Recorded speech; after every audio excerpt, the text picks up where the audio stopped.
Awesome. We're ready to actually launch the campaign as per our great agenda. Launching campaigns meaning we're going to upload the prospect list. We're going to enter all the scripts that you've written. We're going to set up the campaign with all of its nuances in the settings. We're going to review the copy to make sure everything is working as it's supposed to be. And then we're going to launch the campaign. And let's start with the first step, which is actually creating the campaign. So for that, you go back into smartlead.ai. You're going to click on email campaign, and then in the top right corner, it's going to say plus create campaign. You're going to click on that, and instantly there's a new campaign. Let's give it a name. I'm going to call it testing campaign or demo campaign because I'm demonstrating. And now the cool thing is you can either import from a CRM, which is HubSpot, which is more advanced. Just wanted to mention it while I'm explaining this. But usually what you would do is you would get a CSV file. I probably have a CSV file somewhere so I can show you how that works. So there you go. SaaS, ListKit, let's go. So it's going to give you these import settings as a pop-up. And basically you're going to leave everything unchecked. Everything unchecked. Even this one, import leads even if they bounce across our entire user base. No, don't import them. If they bounced for other people, they're probably going to bounce for you too. So you're going to uncheck this. Save. And now you can see all the fields that you can map. And what I usually do is, if I have all the data, like if all of these different columns have data, I simply look at this. I simply look at, go through these and select custom fields for every single one of them. And I noticed that there is a shortcut for that. You can basically press CC tab, tab, CC tab tab, CC tab tab, CC tab tab. You're gonna do that all the way through, especially if you have like huge spreadsheets. This is awesome. So you're gonna do this. You're gonna click save and next, and then it's going to process all of the leads, and then it's going to ask you to verify the leads. Yes, you always want to verify the leads, even if they are from ListKit. Always verify. What you could do is you could, like if you have ListKit, use your 50,000 free verification credits to do this beforehand, so you don't have to pay twice because they give you free verification credits with your subscription. So verify there, and then only take the good ones and put them in here. If you only put the good ones as a CSV into this campaign, perfect, you're good to go. Just skip the verification process and go to the next step, which is sequences. So you're going to see an empty sequence without anything. Now for sequences, I usually recommend not doing more than 3 because it doesn't really make sense. So you could go in here, create 3 emails in total, meaning the initial script, the first follow-up, the second follow-up. That's it. And I would just put them apart 2 and 3 days respectively, and then just enter your stuff in here. And you've seen me write a lot of hey X. You would replace X with first name. You just use these curly brackets. On my German keyboard, it's basically option and then 8 and 9. So go ahead, do this. Replace all the different variables that you have. Another one that I often use is company name. So use these, replace them in your scripts, and then just enter your script right in here.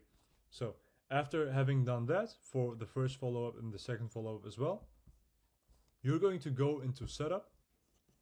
Let's just write something in here so that we can skip this part.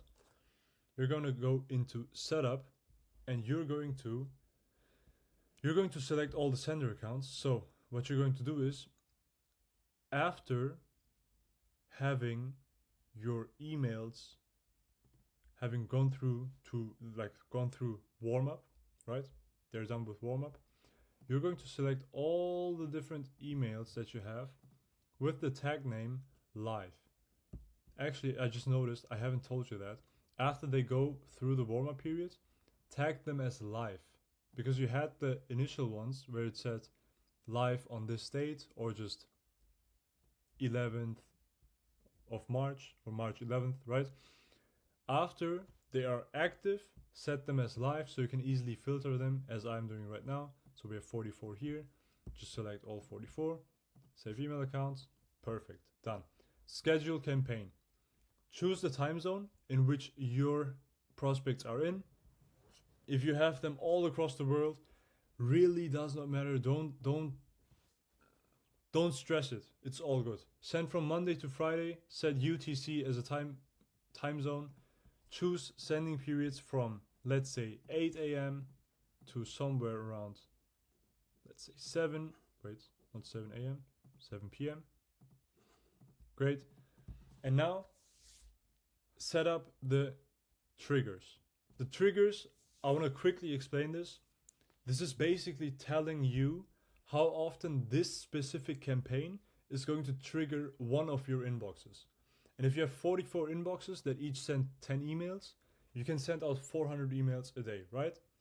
Now, we're only looking at the email per day per inbox metric, which is 10, because no matter how many inboxes you have, the amount of emails sent per inbox per day is still 10, because we're looking at one single inbox.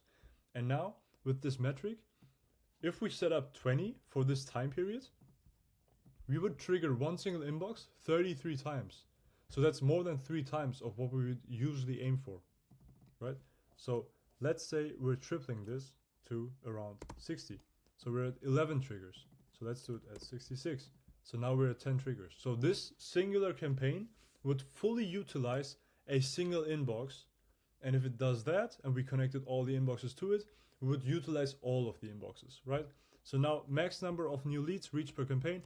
Just set this to an like obnoxiously high number, 10,000 leads. Save. Done. Schedule campaign. Also done. Campaign settings. Very important. Just follow me. Optimize email delivery. Yes. Force plain text as content type. Yes. Prioritize sending pattern. 40-60. Auto pause if one of the leads replies. Yes. Send to all. And then categorize replies. And you're going to select do not contact, out of office, interested, and not interested. Those are the ones you're going to track. Then you're going to click check on the first one, check on the last one.